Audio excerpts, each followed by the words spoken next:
Alors que je suis assez déçu des dernières productions Netflix, excusez mon étonnement qui, en sortant de la séance de Tyler Rake, je venais de me prendre dans la tronche l'un des films d'action les plus bourrins et les plus cool que j'avais pas vu depuis très longtemps.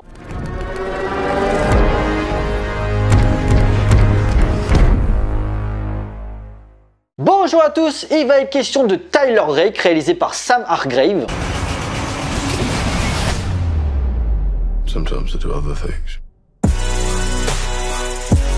L'histoire suit donc Tyler Rake, un mercenaire surentraîné travaillant dans l'ombre et n'ayant plus rien à perdre depuis la mort de son fils. Il est chargé par un puissant caïd de Bangladesh de sauver son fils qui a été enlevé par la pègre concurrente, réalisant rapidement ô combien la mission s'avère dangereuse, voire impossible par le nombre d'ennemis à leur poursuite. Ses rapports moraux vont être mis à mal s'il doit continuer à protéger le garçon ou tout simplement abandonner la mission. Nouvelle production Netflix scénarisée par les réalisateurs visionnaires, attention ça rigole pas, ça a été dit dans la bande-annonce des deux derniers Avengers. Chris Hemsworth qui connaît bien les frères et l'univers Marvel car il doit sa popularité au personnage de Thor, si bien que le reste de sa filmo est quelque peu éclipsé malgré des excellents films comme Rush, Au cœur de l'océan ou encore Hacker que je vous conseille absolument de voir. Nous revient dans un film d'action bien musclé, typique des actionneurs qu'on avait en pagaille durant les années 80. Tyler Rake, adaptation d'un roman graphique, dresse un portrait sur la thématique de la surpopulation ici représentée par la ville de Bangladesh pour nous montrer un constat moral sur l'hyperviolence et les dilemmes de son personnage principal. Sam Hargrave, ancien coordinateur des cascades pour certains Marvel et 2 épisodes de la saga Pirates des Caraïbes, propose pour son premier long métrage une succession de combats à main nue, aux armes à feu ou d'explosions en pagaille, à travers une mise en scène visuelle travaillée et cohérente par rapport aux enjeux présentés. Bien sûr, succès de John Wick oblige, on voit quelques brimes empruntées par-ci et là à certains moments, mais là où la saga avec Keanu Reeves commence à sentir le réchauffer, notamment sur la répétition des morts, Tyler Rake se démarque par une mise à mort purement hardcore et créative à coups d'enfourchement, d'explosions au bazooka, de tirs au sniper ou encore de jets dans le vide où c'est d'ailleurs les enfants les victimes. Car oui, le film n'est pas tout public où les membres arrachés et les hectolitres de sang sont vraiment visibles à l'écran. Et même si le scénario n'est pas la qualité principale du film, et je vais vous dire on s'en fout un petit peu, il compense la faiblesse du script par une réalisation inspirée et des effets de style propres au cinéma d'action. Vers le milieu de film, t'as un plan séquence qui dure presque 10-15 minutes au moins, où Tyler Rake et le gosse sont dans une voiture et ils se font poursuivre par des flics et un ennemi qui veut choper le gosse. Et t'as la caméra qui multiplie les différents points de vue. D'abord Tyler Rake qui veut trouver une échappatoire à la course poursuite, le gosse Ovi qui est en stress total, puis t'as la caméra qui change de vision et va à l'arrière du véhicule pour filmer les voitures de flics et de l'ennemi, ça s'arrête jamais en termes d'adrénaline. Puis les héros s'arrêtent parce qu'ils se sont fait rentrer dedans, du coup ils vont dans un immeuble. Du coup la caméra change de point de vue et suit les flics, donc du coup tu les vois en train de visiter les différents appartements pour les retrouver. Puis fight le tout dans une caméra à l'épaule parfaitement lisible, pour finir dans un combat au couteau entre Tyler Rake et l'ennemi dans la rue. C'est énergique, brutal, le tout dans un aspect proche du documentaire montrant toute la dimension spectaculaire que le cinéma d'action peut te procurer. Là où d'autres réalisateurs t'auraient fait un plan séquence juste pour te dire regarde je suis un auteur,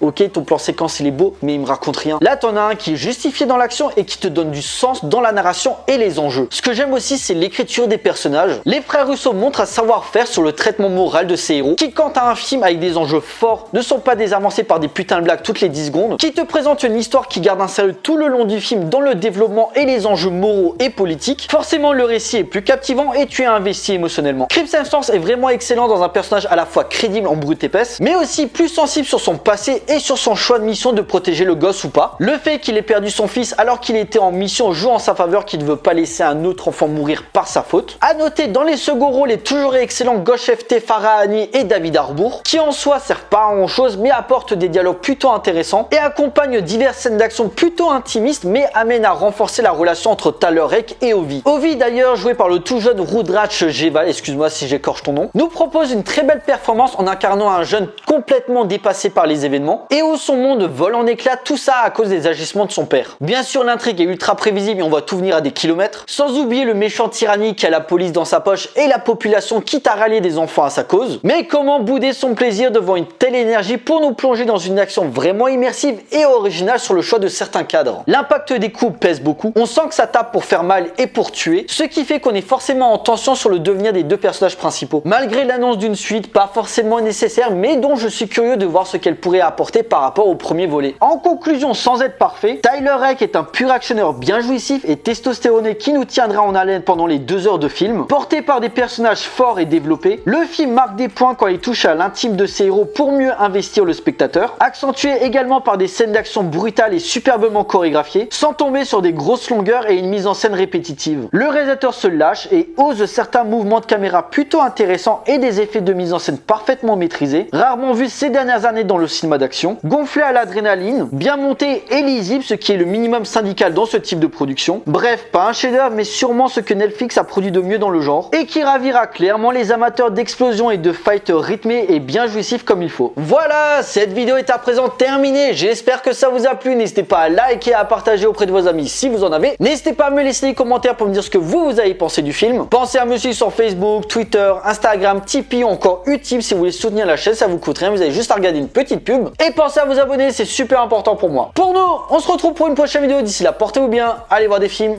Ciao.